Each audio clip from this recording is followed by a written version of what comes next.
Good morning, students. Today we are going to study about physical and chemical change. So the topic for today is physical and chemical change. For some of you it might be only chemical change, and for some of you it might be both. Before knowing that, let us understand what basically a change is. So we should be knowing what a change means.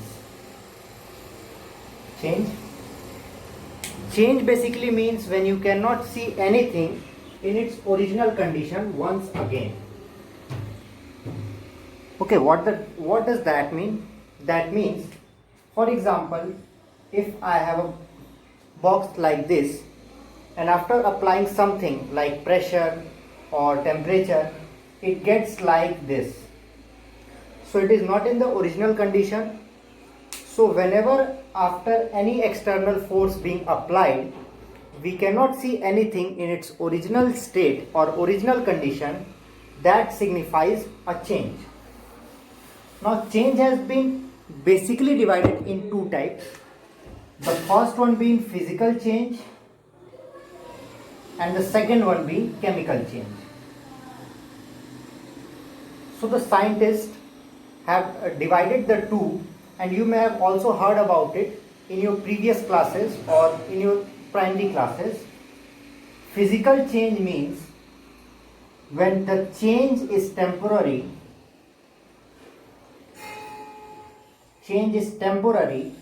and can be reversed.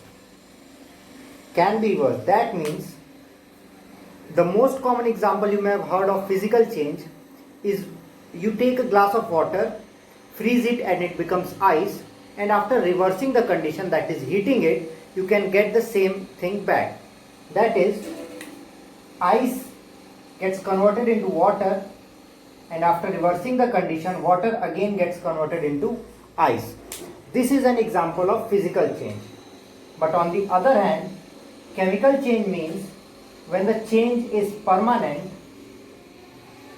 and cannot be reversed.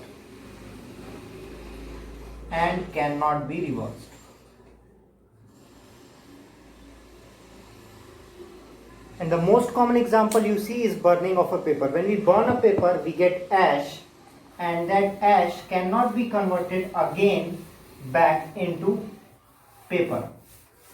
So this was the difference between physical and a chemical change. Now let us know more about these both changes. Physical change we have periodic changes, non-periodic changes. The first one, periodic change are those changes which occur at regular interval of time.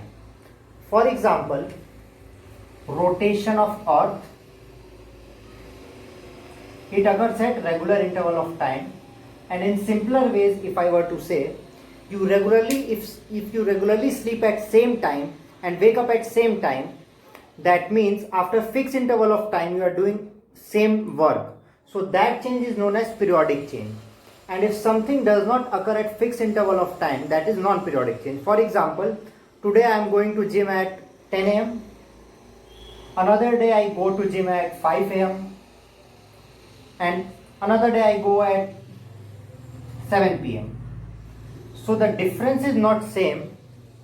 That is, I don't go to the gym after same interval of time. That is not fixed. So these type of changes are known as non-periodic changes. Now moving on to chemical change. Till now you are already aware of what is a chemical change. A chemical change is one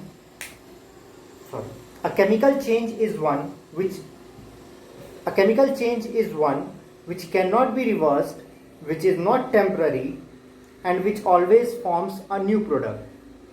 So let us study the types of chemical change first, or what brings a chemical change. Furthermore, let us study what brings a change. The first thing is pressure. Pressure can bring a physical as well as a chemical change. For example, if we apply pressure to a rubber ball, it can come back to its original position.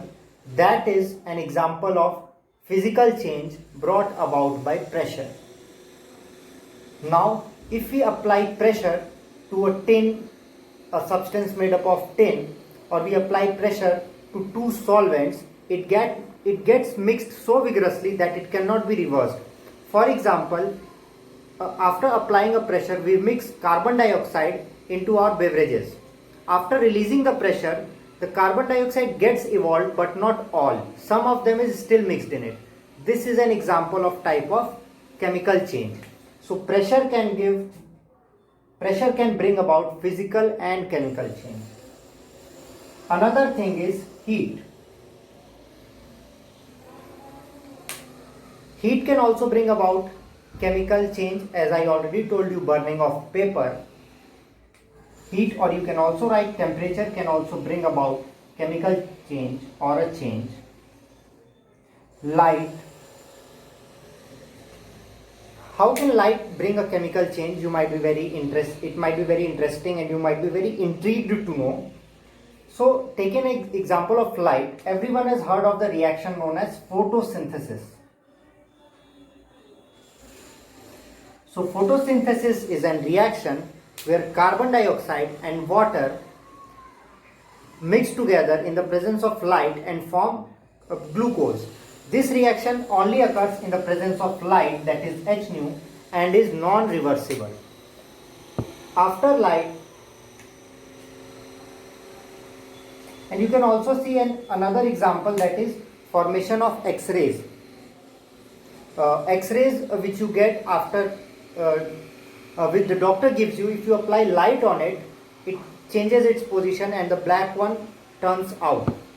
So these are the things which can bring about a change. Thank you, students.